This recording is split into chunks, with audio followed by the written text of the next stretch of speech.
Alrighty, I am here with Hunny, and this is my second attempt of having Hunny in the car and getting her to lay down. The first time I did this with her, there was no way she was going to lay down. I drove around for about 15, 20 minutes, and it's like, oh, it ain't happening. So I came back and just let her hang out, relax, change state of minds, whatever. And then later on that day, we worked on downs, and we have been working on down over and over and over.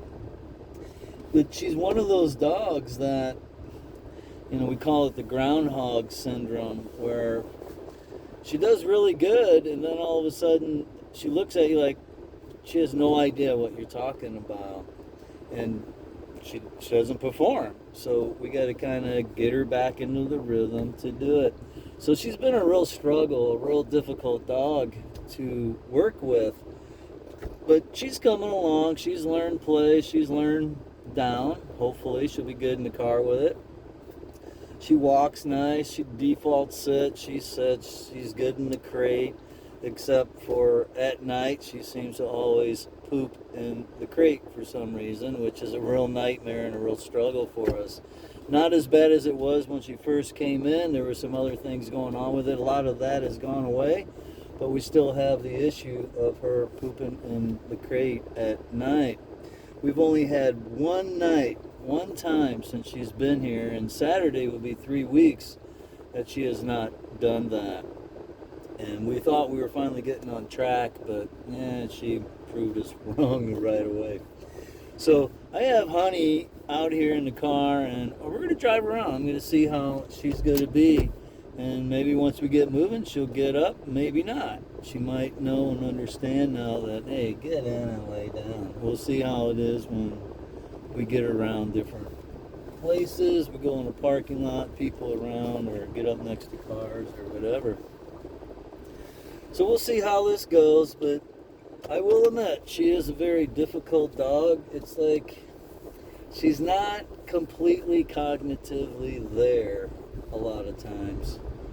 But overall, she is a nice little dog, and she wants to be good. She wants to enjoy her life as much as she can, but she's struggling figuring it out, figuring things out. But doing much, much better than she did a little over 2 weeks ago. Then now she's doing a lot better. We can get her out every day, walk her and everything. But this here in the car has been a real struggle for me. She could not figure out that I need her to down. And I put her in this morning here, getting ready to head out, and voila, she just laid down, and I'm like, boy, well, let's see how this goes. So hopefully she has it now, and she'll understand what I'm looking for and what she needs to do and be good. But little by little, she is definitely a dog. I tell a lot of people, you got to do things hundreds and hundreds, maybe a couple thousand times before dogs are really super good at things. With Hunny, it's going to be a lot more than that, and a lot more consistency with this dog, because any little leeway, she takes it, and then she gets lost mentally. She's out there somewhere. She was with another trainer before, and she was a real struggle for them. And boy, do I understand why, because she is a struggle. But we go about things a little bit different than most folks, even though we are doing the same kind of training. But how we go about it's a little bit different, a little bit odd, some folks would say. But we get the dogs where we want to be, and they move along, and they do fairly well. But yeah, there is a struggle a lot of times with a lot of dogs, and we just have to change our ways a little bit, have to see what's up, and then we go from there. But I gotta admit, so far I'm pretty impressed with Hunny here, because I was not expecting this at all. She's been a real nightmare for me, to be honest. A lot of work, a lot of time, because of her house training issues. It's like every 30, 45 minutes we got to deal with this dog, and then when you go out, it's 15, 20 minutes of having her out, and then nothing happens, bring her in, and then about 10 minutes later we got to get her back out, because usually she does her thing right away, except if we take her back out and she doesn't do anything. So it's been a real nightmare in that department for us and for her, but she's getting there little by little, and hopefully she'll just continue to do better and better. So she's been in the car here, and I don't know, we've been driving around for a few minutes, and she hasn't gotten up yet. I haven't given her any stimulation or anything like that. And, that's another thing. A lot of people have been, lately, the e-collar, everybody's crying about it. But the thing is, like right now, I have Hunny on a level 3 out of 100. I pretty much guarantee you there's not a human out there that can even feel that stimulation. So it's very, very low, but she can feel it, so it might be a little high to her, who knows. But that's just it. Everybody thinks when you use an e-collar that we're blasting dogs, we're doing this, and it's farther from the truth. It's a communication device. We have to learn to communicate with the dog, and the dog has to learn what that communication means. And if we're blasting the dog, or we're being rough with the dog, we have never seen success with that. So calm, patient, methodical movement, and over and over and over. That's what's going to get you there. Sure, there's some accountability, but when I say accountability, everybody thinks we're like, correcting the hell out of the dogs. And we're not. It's very gentle. But I will say, when they're doing something bad, jumping on people, trying to bite, trying to get other dogs, getting in garbage, anything like that, that's really bad. Yeah, we're going to correct them, and it's going to be at a meaningful level to the dog. The other day I was with somebody, they already had their dog on an e-collar, training it up. Of course, again, in that situation, I had to get the people to bring the levels down, because they're sitting the dog at 28, 29. It's like, what? This dog feels it down here in the low single digits. That's where you should be. That is a correction level. If the dog's doing it at 4 or 5, and then all of a sudden for some reason they're not, after they know and understand the command, then we will correct them. So we will correct them. 20s, 30s, 40s, 50s. And there's a lot of dogs. We get some bad stuff in, and we correct them extremely high.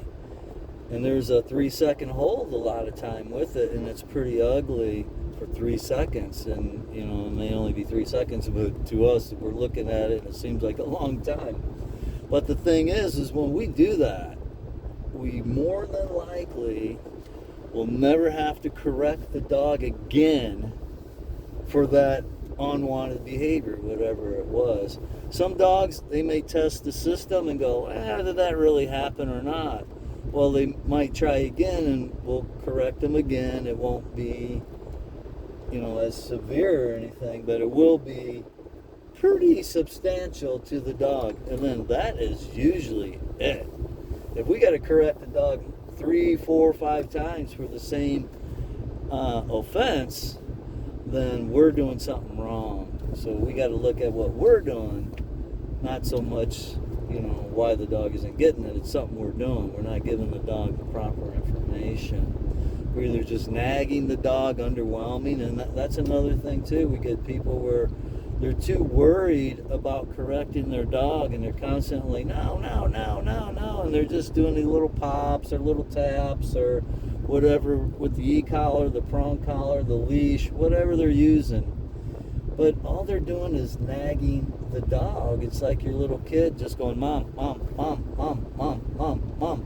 Sooner or later, mom learns to kind of tune that out. And that's what exactly happens with the dog. The dog will just be like nag, nag, nag. And then the dog will be like, whatever, it doesn't mean anything to me anymore. And then when you really need to have the dog do something or stop them from doing something, the level you have to go to is extremely high. We like levels that are meaningful to the dog, but not blowing the dog away. All our corrections are that way. We want it to be meaningful to the dog, but we are definitely not out to overwhelm the dog, which is something we see a lot. You know, we teach these classes for an obedience club, and there's a lot of, mostly all the other trainers, a lot of other people in there, they disagree with what we're doing, but they're all pure positive. You know, and they think, you know, the dog's jumping on people, the dog's doing this. You just redirect them. You just reward them into something else. Well, we see it over and over. It doesn't work.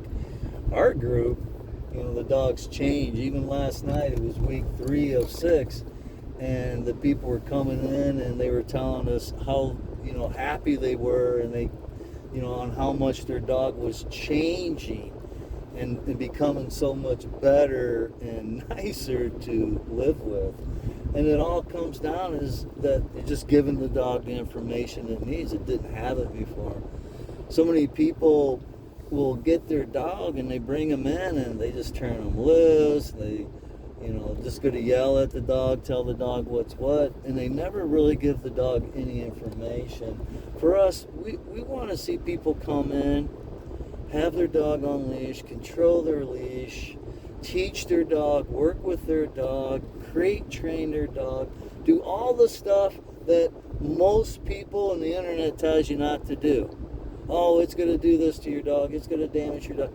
That stuff is farther from the truth, because like I was telling the folks last night, and even one of the ladies even said, you know, everything I have heard and learned about dogs all my life is opposite of what you're saying. But like she said, I am finally seeing results with my dog. Because that dog, when I first walked up the first night, she came in and I walked up to, you know, see what the dog is about and get some information. That dog literally lunged at me trying to get me.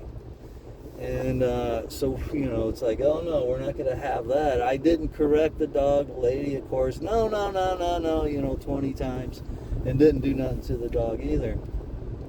But now, I'm working with that dog. Last night, I used that dog as a demo several times. And it's because the dog is learning now. And the owner has stepped up, and she's doing what she needs to do, because she sees that it is working. Her life and her dog's life are getting much, much better. But like I tell everybody, this is all good and dandy, but if you don't change how you are and how you interact with your dog, you're still going to struggle, because that's just the way it is. The dog looks at you or at their humans in a certain way. And if you've been nothing but a pushover and you've said no to your dog 980 times and you've never given them a consequence to make no valuable, you never really spent enough time training your dog, yeah, you're going to struggle. I'm sorry, but that's just the way it goes. You have to put in the time, you have to put in the work. And like I always say, when you get a dog, you always have grand thoughts, grand ideas of what you're going to do with the dog, how your life's going to be with the dog. And then life comes about. People forget about it at the moment of the dog because it brings so much happiness and great thoughts into their head. But then they forget about there's life, there's reality. And then usually we see, hell, within no time, a couple of weeks, sometimes less, the dog is now on the back burner and all those grand thoughts no longer exist. And that's what we don't want. You know, that's why shelters are full, that's why rescues are full. And then someone says, oh, you know, the dog's dumb, the dog's bad. Well, probably not. It's more than likely the human that's not doing what they need. We got to remember, we got these dogs and we're bringing them into our world. We're taking them out of their world of nature. and we're putting them into a human structured world, and nobody's giving them the structure or the information they need to be successful in that world. They're just expecting it. Because, again, like the one lady said, there's just so much nonsense out there. And people go for it because it seems easy, and it's gentle, and it's kind, and it's this or that. Well, I'm going to tell you, we're kind as hell to the dogs. We treat the dogs very, very gently, but we give them the information they need. Because if we don't do that, we will be in a battle with the dog. People just don't get it. There's a fine little line, little balance in there. You got to figure it out, and you got to go with it. You know, some dogs need a little bit more sternness than others. Some just go right along. You know, like we have a little Chihuahua in right now, a little Einstein, and he's scared to death of life. We can't be harsh on that guy. It's just going to make matters worse. And that's a thing why, you know, the e-collar, why I'm getting some flack, is because I got this little dog on an e-collar, and people are freaking out on it. Oh my God, why you got that dog on that? It's like, because it takes away the physicalness of me popping the leash, physically correcting the dog. I'm doing it all with e-collar, and the dog's like, oh. And then that's another thing. This dog, we're doing it on a level 3 with him also. Today I had to go up up to 4 or 5. Sometimes that happens. But 4 or 5, I mean, that's nothing. But he's getting better, he's improving, and he's becoming a much, much better dog. And he's learning that, you know, hopefully that life isn't all that bad, but although he still is a pretty freaked out, nervous little dog, he's probably going to be that way for the rest of his life. But at least now he can go places, he can lay down, he knows sit, he knows to go to place, walks nice on leash, he does default sit. So those things, instead of him being concerned about what's around and what may or may not happen, he has something to focus on rather than the fearfulness. Gotta sit here, dude. Gotta lay down here, dude. So he's thinking more about that rather than, oh my God, somebody's over there. Oh my God, what's that noise? Oh, look at this, look at that. And it creates that frantic kind of brain, and so the dog becomes really nervous and fearful.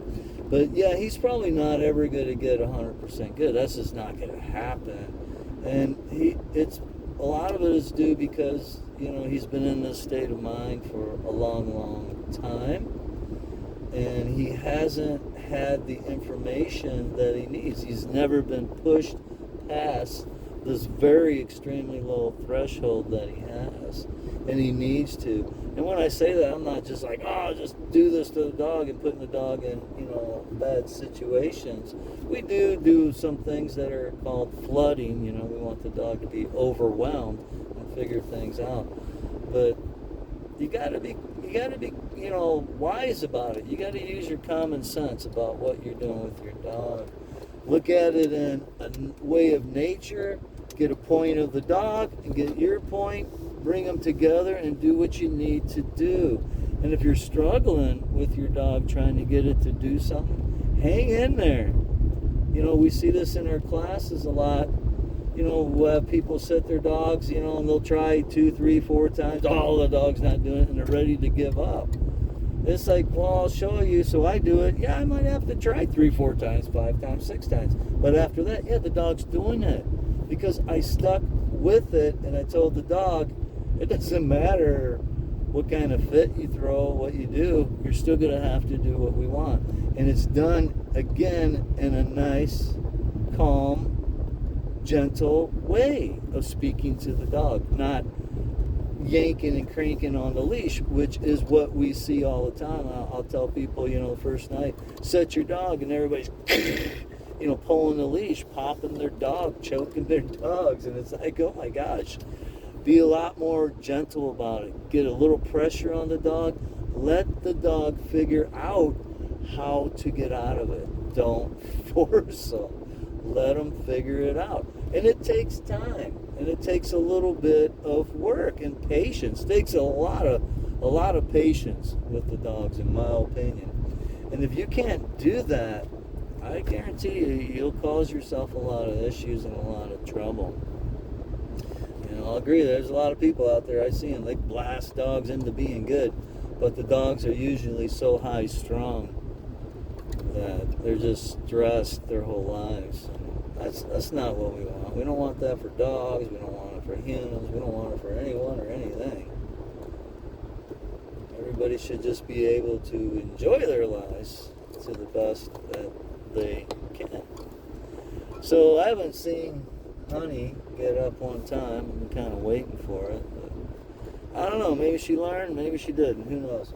We'll see on our next trip out with her how it goes. But all I can say now is I am totally shocked that she has not gotten up and nothing. She just got in and laid down, and that's it. And it's truly amazing to me. But again, you never know what your dog's going to do or how things are going to go until you do it and you find out. Otherwise, it's all just a guessing game.